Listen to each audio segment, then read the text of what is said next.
Then I heard the voice of the Lord saying, Whom shall I send?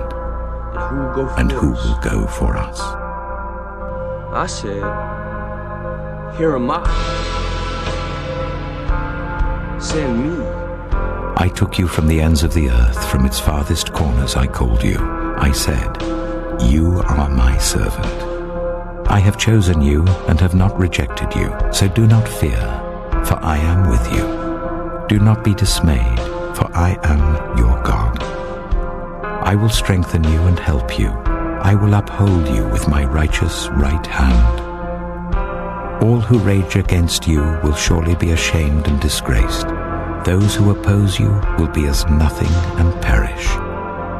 Though you search for your enemies, you will not find them.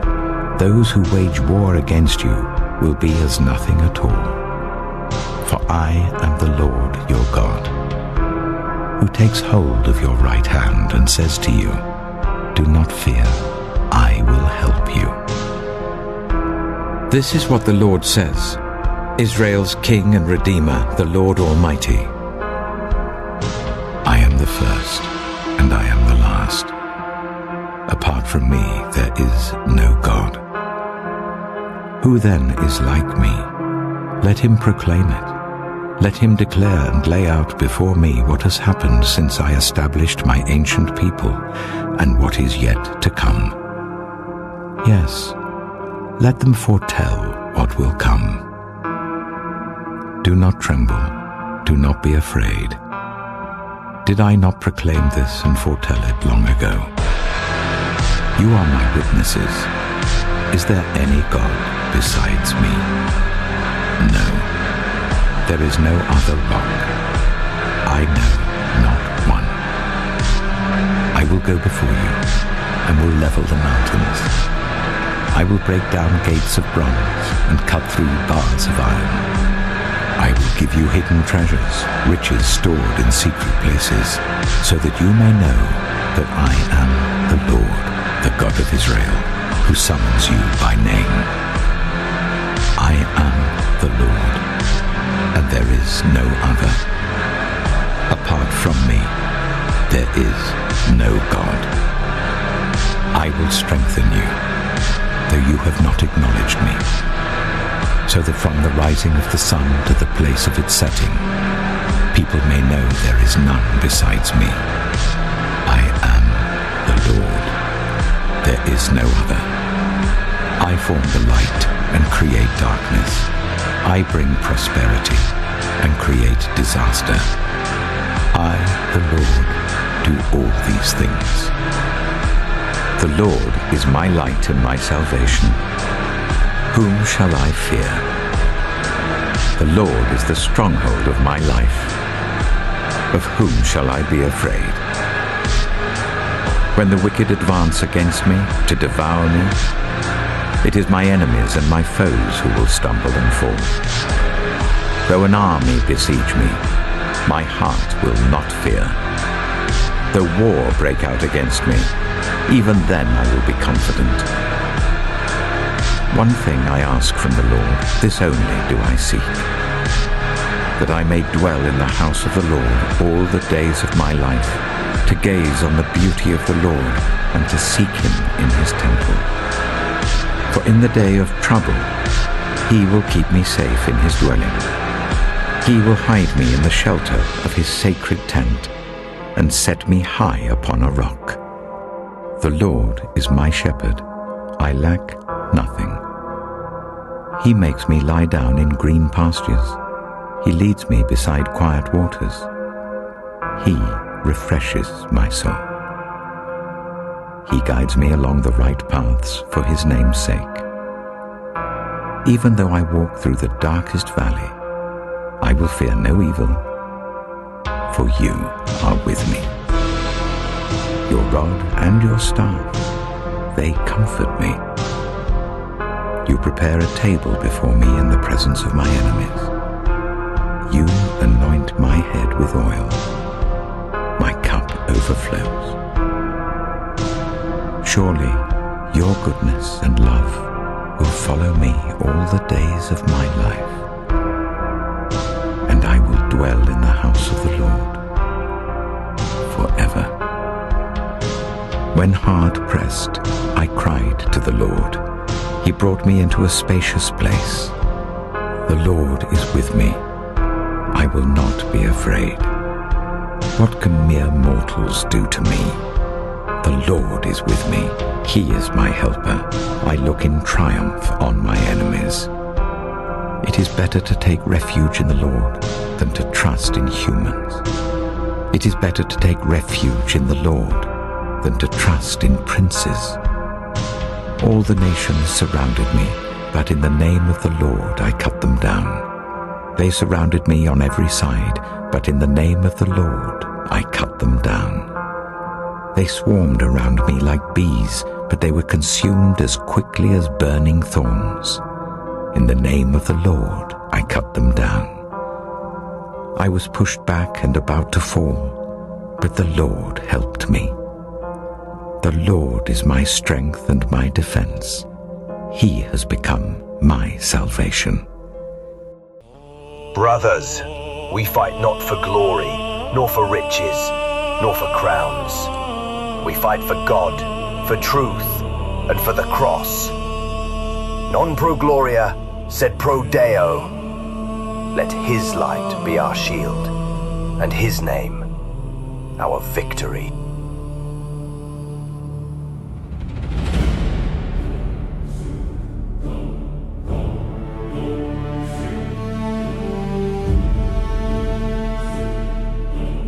Deus meus, lux et vita, in nomine crucis surgimus, per gladium et periginem ad victoriam fide.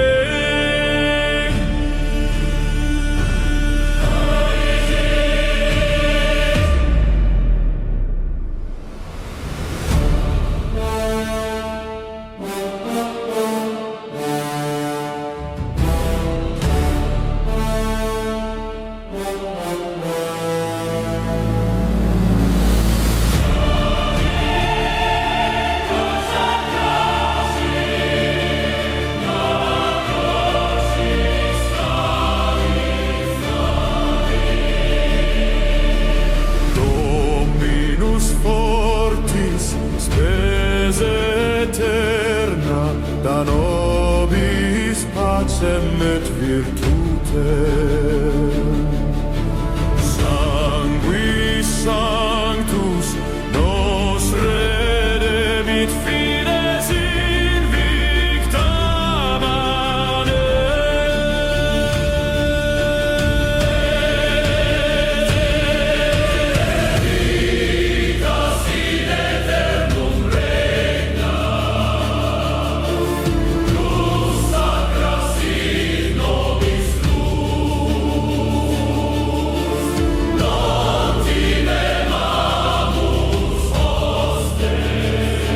Spiritus Sanctus tuus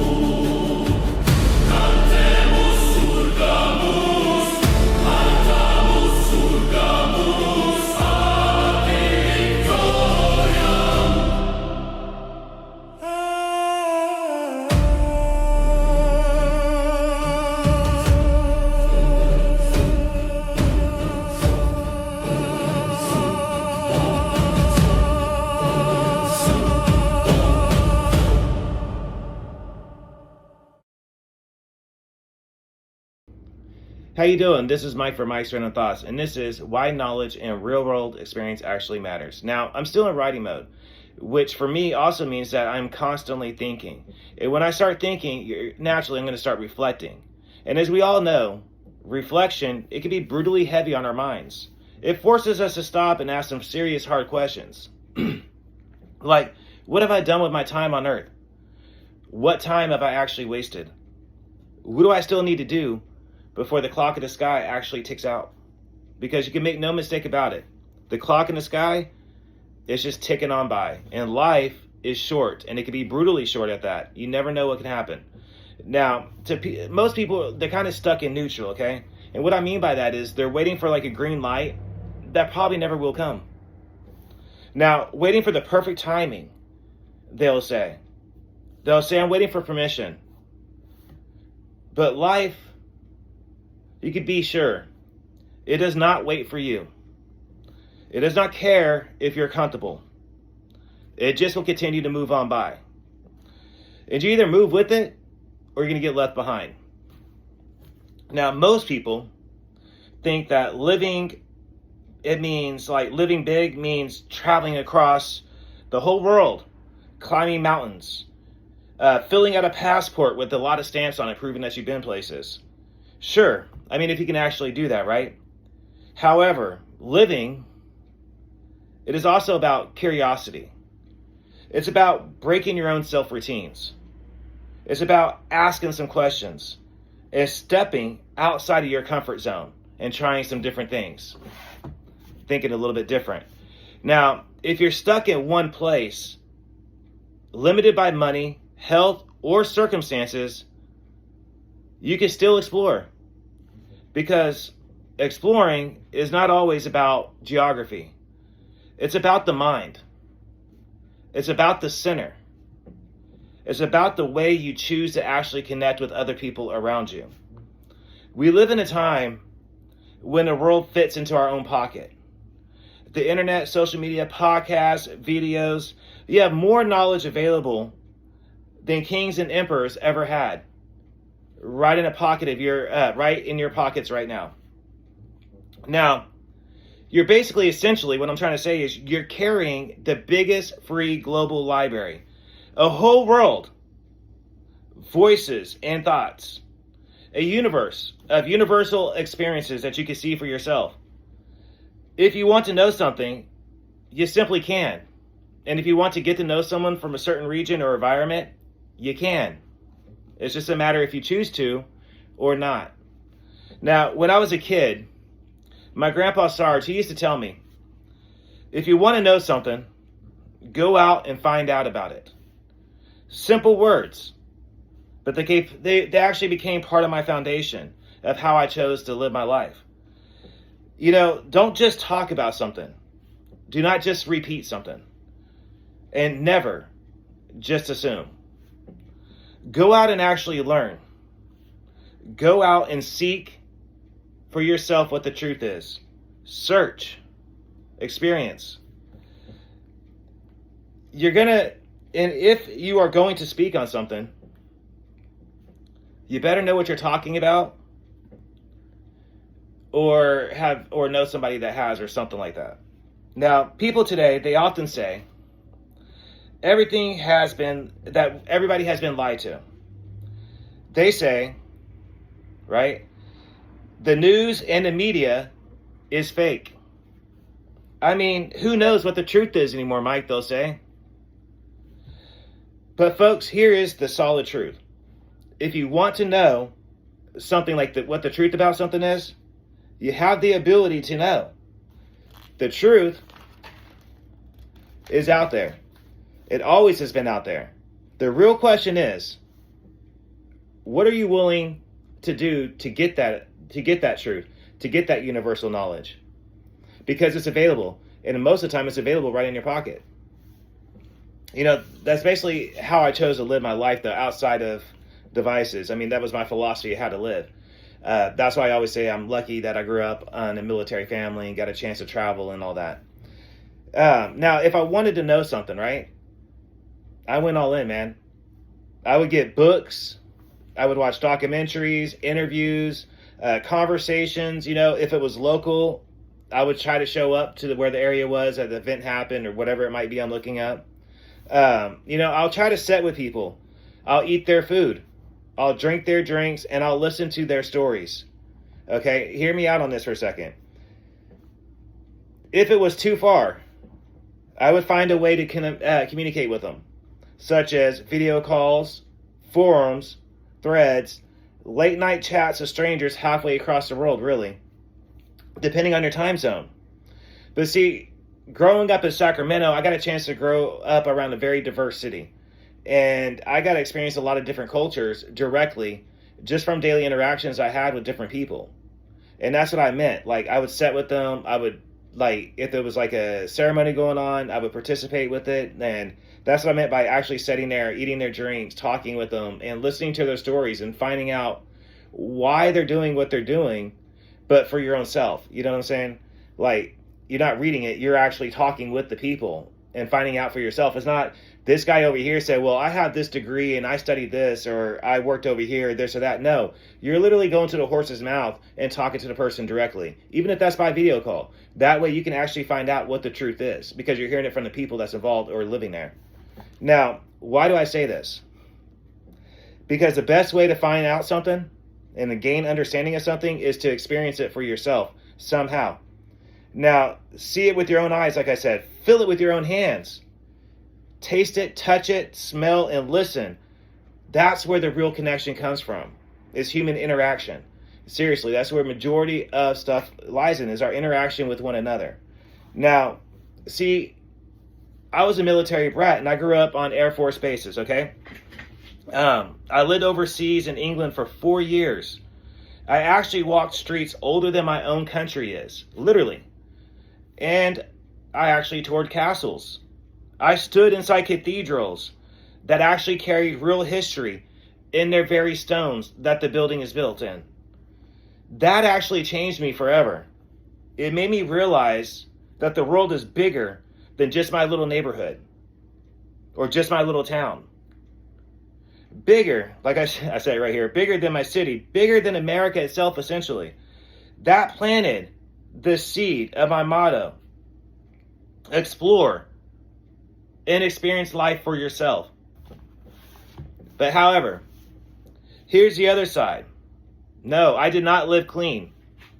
I made numerous reckless choices. Believe me, I did. Some would say I still do sometimes. I put myself in very dangerous environments. I trusted the wrong people sometimes. I saw things, however, most people will never see. Things, and some things that I saw, I don't think I'd even want people to see or experience. Now, I've worked every kind of job imaginable that a general laborer can get.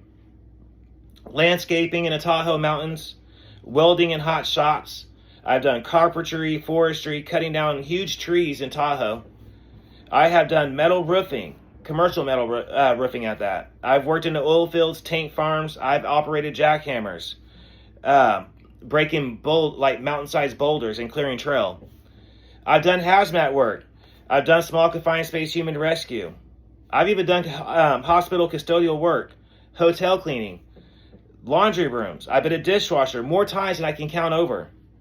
I have worked overnight gas stations and morning time and in between. All kinds of different retail jobs, stocking and actually unloading trucks. I've actually had OSHA certifications, CPR training certifications. I've also been homeless as well. I've slept in motels, shelters, and cars. I've picked up day labor jobs just to try to make it through. And what I mean by that is back in the day, like at the homeless mission or different spots, they would come by and they would ask if anybody needs some extra cash. They got a couple jobs they need done, and they would pick you up, take you to go work, pay you that same day, and then drop you back off where they got you at. I did that off and on. Now, restaurants, that was a whole nother world to me, okay? I started by scrubbing dishes in mom and pop diner spots. Like, what I mean by that is the small little hole-in-the-wall spots. You know what I'm saying? That's where I got my start in restaurants at. And it was actually bussing tables and dishwashing. And then I started working at Denny's overnight. Then Dairy Queen. And I worked my way up the restaurant business from busboy to host to prep cook, line cook, and eventually made it to junior sous chef. Now, not because I went to culinary school either, but because I was hungry. I was hungry to learn the craft. I studied recipes all night long and all day. I modified them I would take them and try to add different things and make my own spin on it. I would watch culinary videos. I mean, I'm talking from like when people were out clubbing, that's what I was doing. I was actually sitting in this very room, only my desk was off to the other side back then. And I would just stay up all night long watching culinary institutions, like their videos, their lectures. And I would also watch like different chef shows and learning different crafts and trying to figure out different recipes. Sometimes all night longs. Now, I bought my knife set one by one, building it piece by piece, okay? Trial and error, essentially in life, was my classroom.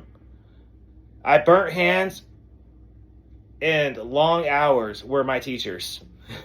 For real.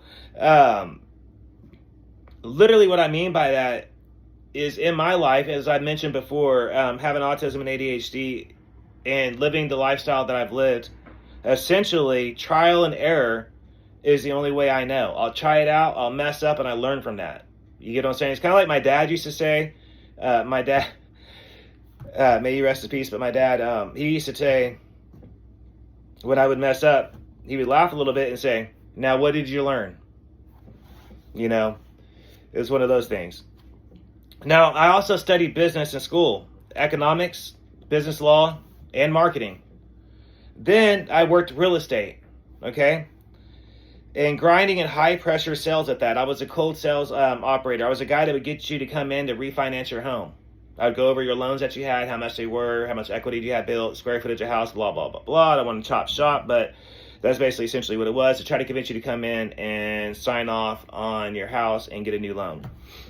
And honestly, I crushed it back then. That is until the California housing crash ripped us all apart. I mean, I'm talking that sucker. I'll just never forget that morning. I showed up to work. I worked at a call center trying to get people to come in. My job was to get them to agree to come in to talk to the loan officer. I was known as the assistant loan officer. And my job was to do sales and get them to come in and say, "Hey, you're interested in this loan. You don't know it, but hear me out, and I'm going to tell you why you need it," essentially. So when the housing market crashed, I came in, and everybody was outside chain smoking cigarettes, and there was like pink slips everywhere. And they basically fired everybody. And eventually, even my bosses, I see them in a casino, you know, kind of thing later on. The housing market, I don't think, never really came back in California, but I'll never forget when it started. Because I lost that job because of that. However, later I ended up doing furniture sales. I learned persuasion. And I learned how fragile security really is. See, the grind taught me something. No job is actually safe. No paycheck is actually guaranteed. And knowledge is the ability to adapt and learn, is the only thing that carries you forward when everything else surely will collapse. Because I've seen it collapse on me before. Now, through it all, I've met numerous types of people. I've met addicts. I've met prostitutes, hustlers, gangsters, strippers, professors, pastors, artists, entrepreneurs, and I do mean real entrepreneurs. I've sat in corporate offices where criminals wore ties and carried briefcases. I've sat in motels where people sold their bodies just to get a little bit high or help sell some dope. I've seen both sides of the tracks, boardrooms and the back alley. And I'll tell you the truth. The line between them is not always as wide as people actually think. They're almost the same dang road. Well, they are. Yes, I've seen the darkness, the underground worlds, the accessions, and the addictions. I've had near-death experiences. I've survived overdoses. Hold on. And some people I watched losing themselves forever. I try not to think about some of that stuff, as I mentioned before in the previous episodes. But even in the middle of all that chaos, I was still studying. I was still seeking skills and asking questions. I was still trying to learn. I would link up to anybody I thought that I could learn from. I was like a sponge. If I thought that I could learn something from you, I would try to be around that person. somehow, just so I could soak up the game and figure out how they're doing it. You know what I mean? And I would even go out and learn something on it just so I could make conversation normally, you know? Now, even when I was surrounded by a complete mess, I kept reading. I took anthropology, theology, history. I read numerous books. I mean, I devoured them. I watched documentaries. I listened to talk radio with my homeboys while my homeboys clown me. You know, it's true too. I mean, like Truth and Skrill and On One, Mees, like everybody, Blue. They'd always be like, Mike, man, turn that talk radio off. Ain't nobody trying to hear that stuff, man. Knock it off. However, I never did stop. I often would actually get them to listen to it by telling them, this is how I find out about the taxes getting taken out of our paychecks, meaning the government saying, where's my piece? That kind of got their attention, you know? Anyways, story for another day. Now, sometimes, like as I was just saying, sometimes the same people that would be joking around with me, they would actually start listening. And they would actually start asking their own questions. Meaning, seeds of knowledge got planted. So yeah, and eventually some, they even grew.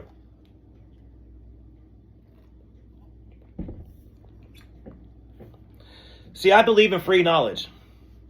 A lot of people don't like that about me. I always have. History shows why that is. Knowledge has always been controlled by the powerful. Remember earlier I said I loved history? It was hoarded. It was restricted. The poor, the enslaved, and the broken were told, do not worry about learning. You don't need to know about that. That's out of your pay grade, out of your realm of thinking. It's just going to waste your time with trying to figure out something like that, you know? You don't need to know about it. Just go work. Just obey the rules. That is the reason why slaves, by the way, were not allowed to read or write.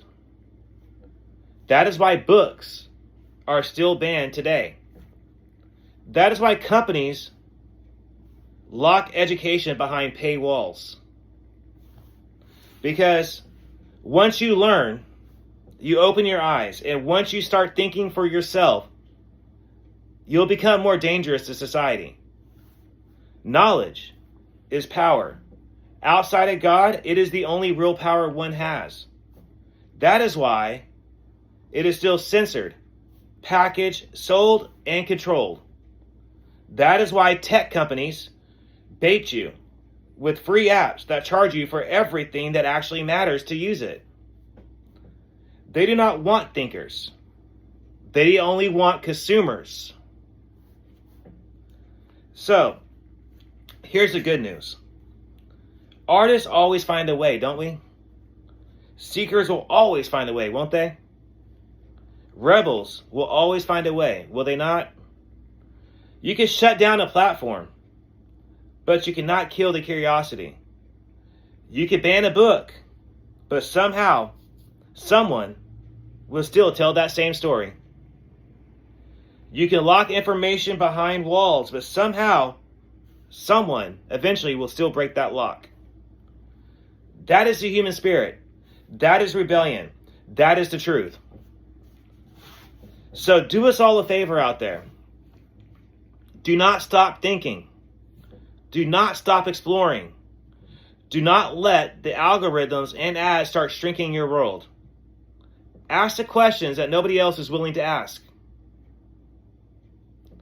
No one ever thought to ask. Read the books that nobody else is reading, that everybody else chooses to ignore. Talk to the people that nobody else is willing to talk to. Go post the truth on all the social media platforms if you can.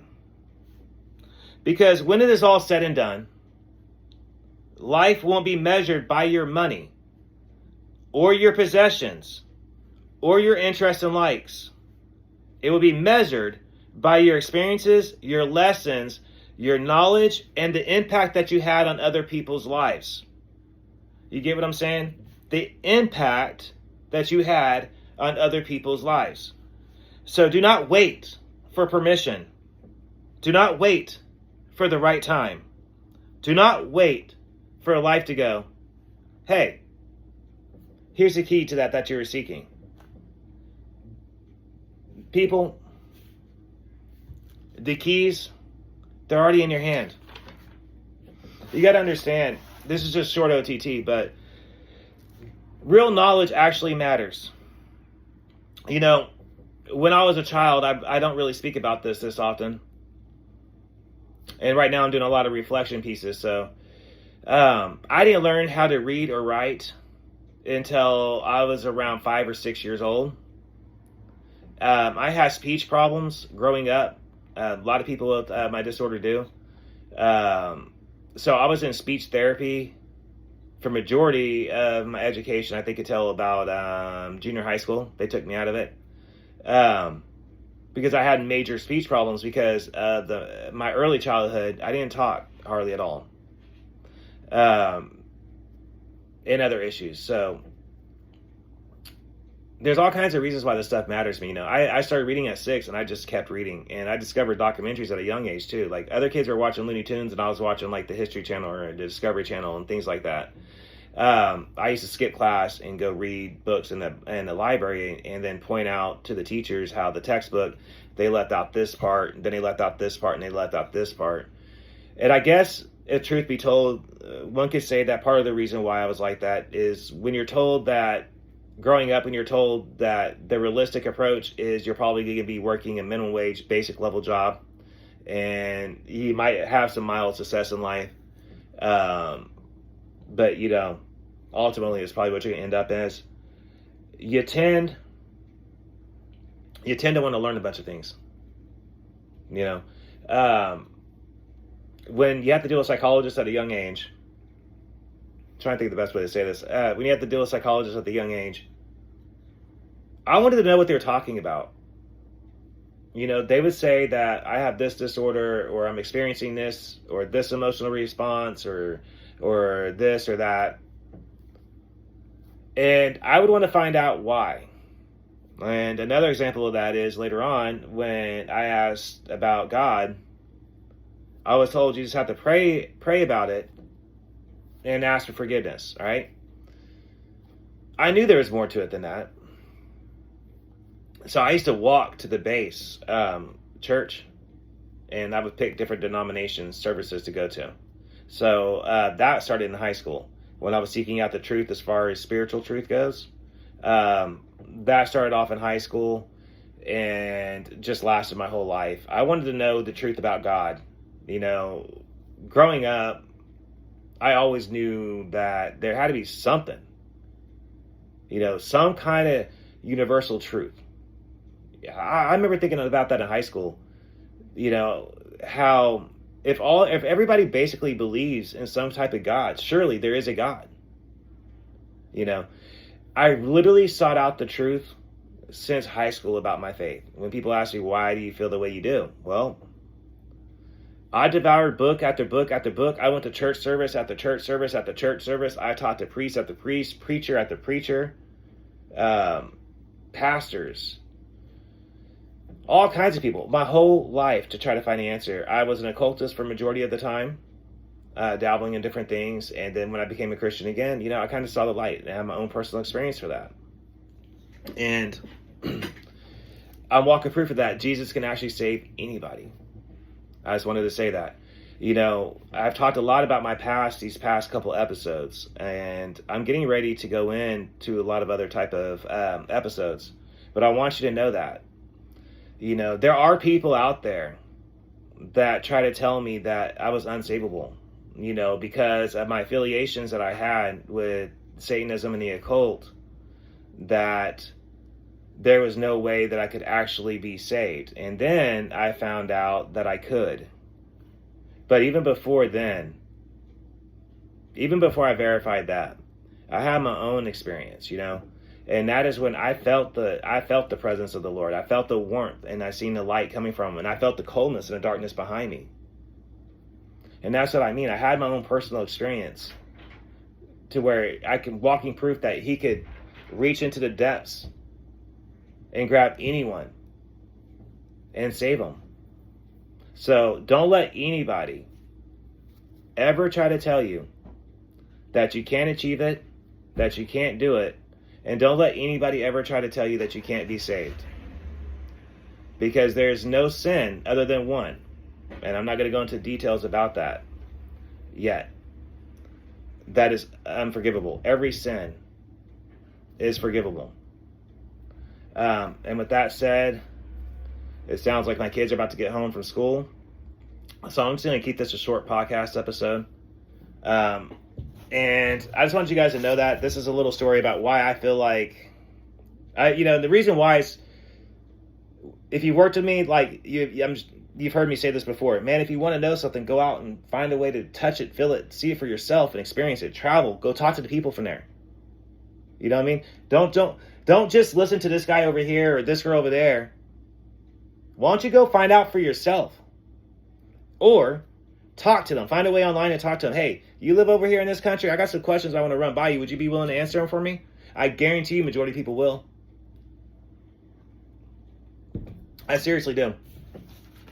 But I wanted to go over this real quick with you guys. So we got another episode coming your way very soon. And I'm trying to figure out. I think I'm not going to do one of these. I'm going to save this first one for later.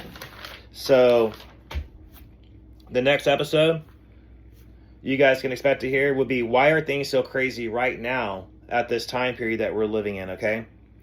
And again, let me just say that again, if you're still here. God will still forgive your sins. There's only one sin that's not forgivable. Only one. No matter what anybody else told you, there's only one sin that's not forgivable. And with that said, this is Mike from Mike's Random Thoughts. You guys have a new episode coming your way very, very soon. Hope everybody has a great night, and I'll hear from you guys soon.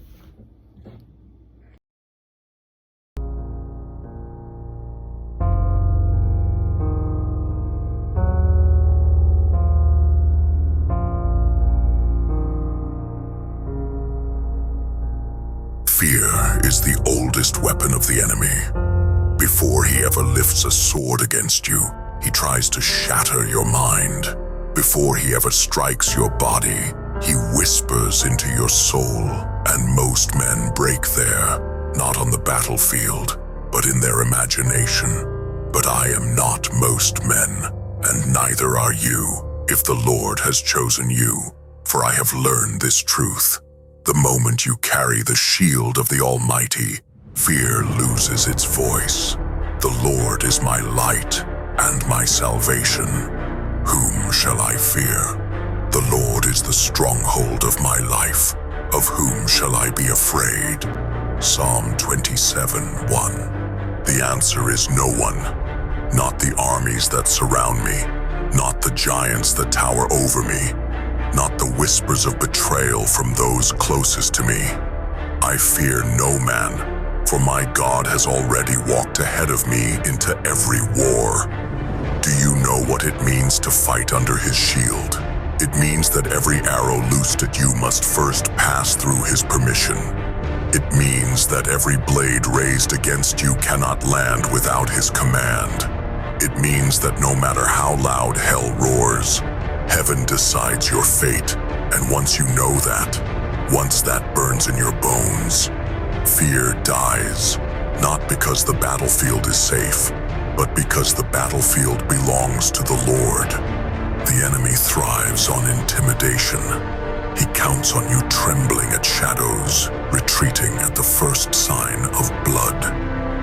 But when he sees a soldier who does not flinch, a soldier whose eyes burn with the knowledge that God himself is his shield, he panics, because nothing terrifies darkness more than a man who has killed fear in his heart. Fearless men move differently. They walk into storms as if they were clear skies. They face giants as if they were children. They stand alone as if they commanded an army. Not because of arrogance, but because they know who walks beside them. Brother, if you have been chosen, you must understand this. Fear is the only prison that can keep you from destiny, and the only key is trust. Trust in the shield that cannot be pierced. I fear no man, for the Lord is my shield, and And a man under God's shield is untouchable until his mission is complete. A man who hides behind a shield of iron is still a man who fears. But a man who stands behind the shield of the Almighty is not hiding. He is advancing. The Lord's shield is not wood. It is not metal. It is not fragile enough to be cracked by the weight of man. It is living. It is presence. It is the unshakable wall of the Most High himself. He will cover you with his feathers, and under his wings you will find refuge. His faithfulness will be your shield and rampart. Psalm 91:4. Do you understand what that means? It means every step you take is wrapped in protection. It means even when the sky is dark with arrows, not one will touch you unless he allows it. It means you move with confidence, not because you cannot be hit, but because even if you are struck, it will turn to your strength. I have walked through battles where the ground shook, where the enemy thought he had surrounded me. Yet here I stand, not because I was the strongest, not because I was the fastest, but because the Lord was my shield. Fearless men become unstoppable because they cannot be bribed by safety, and they cannot be broken by threats. The enemy screams, "We will destroy you," and the fearless soldier answers, "Try, for I am already covered." This shield does not just protect your flesh, it protects your spirit. It guards your faith when doubt strikes. It guards your hope when despair crashes in. It guards your soul when temptation whispers. And here is the secret. When you know the Lord is your shield, you stop worrying about survival. You start focusing on mission. The shield frees your hands to fight, frees your mind to plan, frees your heart to endure. That is why men under God's shield do not just survive battles, they win them. Because while others are frozen in fear, they are moving forward under divine cover. So I will not bow to intimidation. I will not tremble before the threats of men.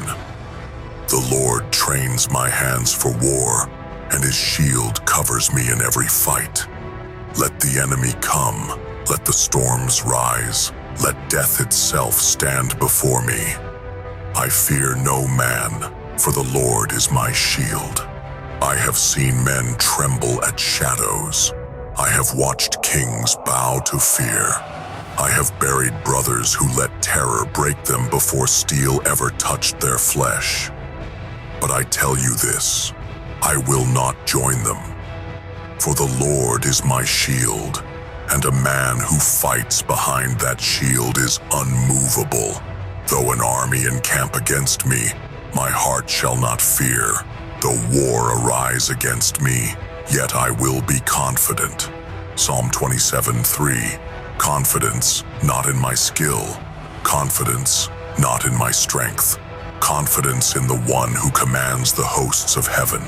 Every enemy that rises against me must face him first. Every plot designed to destroy me must pass through his fire. Every curse spoken against me dies at the edge of his presence. I am not untouchable because I am great. I am untouchable because my God is greater. So let the ground quake with the march of armies. Let their banners darken the horizon. Let their blades catch the sun. I will not run. I will not hide. I will not bow. Because I know this, the battle is not mine. The battle is the Lord's.